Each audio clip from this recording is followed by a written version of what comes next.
The B-52s with Love Shack. It's a dedication to my mum, who no doubt was dancing in the lounge room to that one.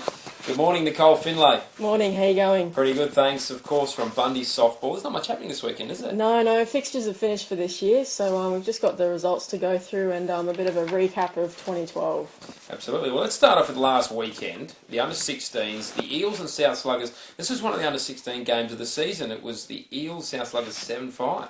Yeah, actually, that was a very close match. I did actually umpire that game.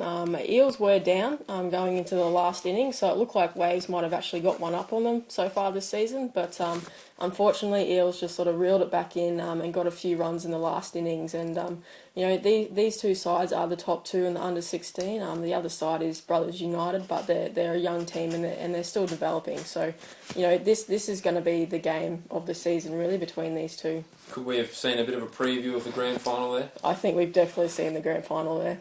Very nice. In the A-grade ladies, some big games. Waves took a win over Western Suburbs Panthers. 8-0, a pretty comprehensive win, you'd say? Yeah, it was very quick. I don't think Western Suburbs lasted their full hour and a half in that game. I guess it's probably a little bit of payback for a couple of weekends ago when Western Suburbs did actually get one up over Waves. So, 8-0, really, it's a big scoreline. A little bit disappointing from the Panthers' point of view, but hopefully they can do some good things in the new year. Now, when Trosty was here last week, our favourite Bundy umpire, of course, if you can have a favourite umpire. Of course.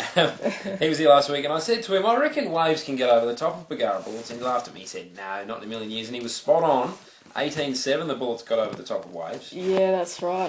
Waves, Waves have got a very good team. A lot of their players are quite young, but Bargara Bullets, they're a lot sort of mature age ladies in that team. They've been playing softball for many, many years. I always say that, I think on paper Waves should be able to at least rival the Bargara Bullets, get a bit closer of a scoreline than that, maybe even and do a draw or maybe even a win. But, just something's not quite clicking for them so far this season. And the B-grade ladies, now this was interesting to see. The Bargara Bandits, who of course are the feeder side to the Bargara Bullets, drew with Brothers United 3-3. We haven't seen one of them this year. No, that's right. So it was a very, very hard-fought game. Congratulations to the Brothers United. They were sort of down 3-0 in the first innings, but they slowly clawed their way back into that game. So, this is just pretty much, an insight as to how the B grade is really going, that it's really open for any team. There's not really a team like the A grade that's really stamped their dominance so far this season, so it's really open for anyone. So we go from a really close game to an absolute belting. Western Suburbs Cougars / South Sluggers knocked off Electric Eels 20 runs to 1. Yeah, that's actually the wrong result. Electric Eels did beat Western Suburbs Cougars and South Sluggers, so that was a little bit wrong. Yeah, that's right. So which makes it a bit more realistic. Electric Eels is up there in the top two teams so far in the B grade, so it was definitely them just trying to put a sealer on this season, on this part of the season, and look forward to next year. Did you send me the wrong results, Nicole? Yep. I was given the wrong results. Okay, that's right. All right, we'll blame the people who gave you that's the right. show. And Western Suburbs Leopards knocked off Conga Eels 11-10. What a thriller that one was. That was a very, very close game. I think Western Suburbs only just won in the last innings as well. So 11-10, very close. Bargara Bandits, Electric Eels, Western Suburbs Leopards and the Conga Eels, they're top four sides in the B-grade ladies. It's really up for grabs. Outstanding. And in the men's, there was one game that went on. Waves knocking off Western Suburbs Lynx 10-6. These two have shared some good battles this year. Yeah, they shared some good games. Some of them have sort of seen a similar scoreline to this. I think they've even drawn each other a couple of times. But, Waves have probably got more of a together side. Western Suburbs have got a few good younger guys playing in that side, but they probably just need a few more to really make it that team, because obviously softball is a team game. Not surprising that Waves did get that win. What happened to the Eels? A no-show against Waves. I know, Eels have sort of struggled to put a team on the park for the last few weeks, which is really starting to show in the points table. I think, unless they can really get that team together solid for next year, it's going to be a big one for the grand final, whether they're going to make it or not. Alright, so they are the final fixtures of 2012. Would you say it's been a successful year so far? So far, it's been successful. It's definitely been ups and downs. We'll go through a bit of a recap. We'll just have a quick look at the points table. In the men's, Eels are on 36 points. It's actually tied with Waves on 36. So, that's really a telling factor of Eels not really forfeiting a lot of their games recently. Otherwise, I think that points table would actually blow out a lot. And Western Suburbs Lynx on 23. And in the A grade, we've got Bullets on 55, which is no great surprise there. Waves on 34, Panthers on 21. So that really is reflective of what's been going on in the A grade so far this season. In the B grade, you've got the Bandits on 34. You've got Electric Eels on 33. Western Suburbs and Conga Eels are drawn on 30 points each. And then going down, you've got Waves on 25, United on 18, and Western Suburbs and Sluggers on 15. So that's really, what I was saying before with those top four teams. They're only within a win of each other. So it'll be a very good tight battle for next year.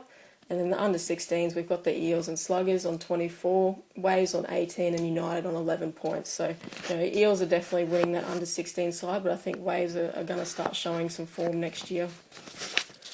Interesting stuff indeed. So out of all those tables, as we head towards finals when we come back from Christmas, do you think the top two in each of those grades, do you think that's our grand finals, or could there be a twist?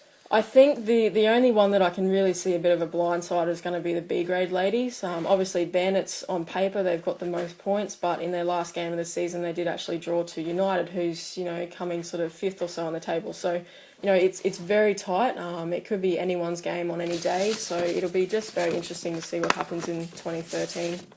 Looking forward to it indeed. Anything else, Nicole? Yeah, I just want to go through a bit of a review of what softball's been happening in 2012. So in March this year, we saw the grand finals take place of the 2011-2012 season. So Waves took out the men's competition over the Western Suburbs Lynx for their first premiership.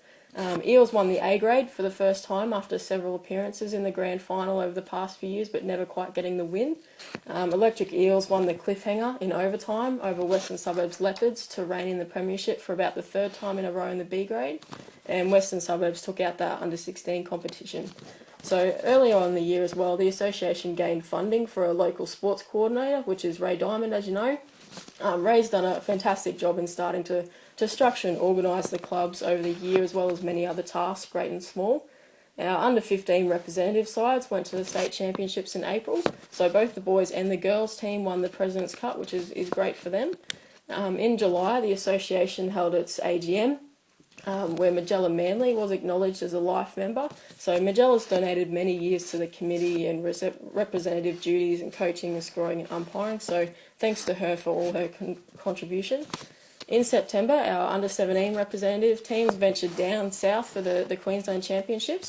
The boys earned 5th place and the girls came runners-up in the President's Cup final. So out of that, Callum McKay and Mitchell Silcox were selected in the Queensland team. The under-19 teams competed at the state championships in October, with the men coming a close second to Redlands in a hard-fought final and the ladies receiving 9th place. So out of that, Sam Field, Colton Brockhurst, Adrian Taylor and Tyrell Priestley gained selection in the Queensland team.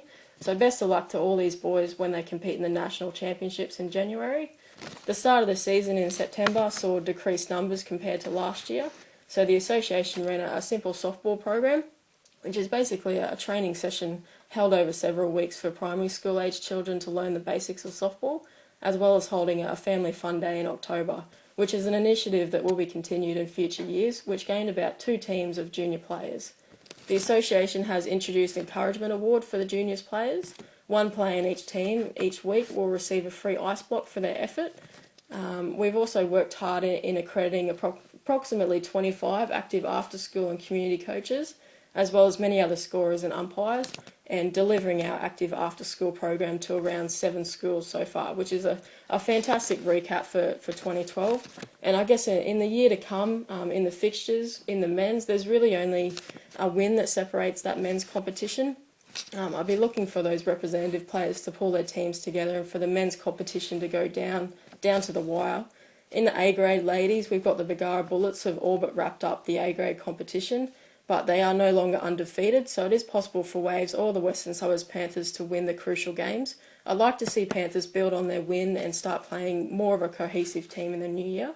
In the B-grade ladies, you've got Bagara Bandits Both the Eels teams and Western Suburbs Leopards are all in contention for the premiership with only a win between them as well. So no team has really cemented their dominance so far in the season, so it's really up for grabs. Under 16, the Eels are flying in front in this division and have a lot of talented players in their ranks. Waves are coming in a very close second, so I think we'll see a lot of growth in other teams, which may see some upsets in the new year. So as for the under 14s, under 12s, under 10s and the T-balls, really all the juniors will continue to hone their skills and really come out and have fun every Saturday. So that's really a wrap-up of 2012 and a little bit of a preview in 2013. But on behalf of the Bundaberg Softball Association, we'd just like to wish our members and the rest of the community a very Merry Christmas, have a safe holiday and a prosperous New Year. Nicely done, Nicole. Too easy. And that's only half a season. Imagine that's what only half it's a going to be season. like at the end of the year. That's right. It has been a great year. We've thoroughly enjoyed having you on the show so far.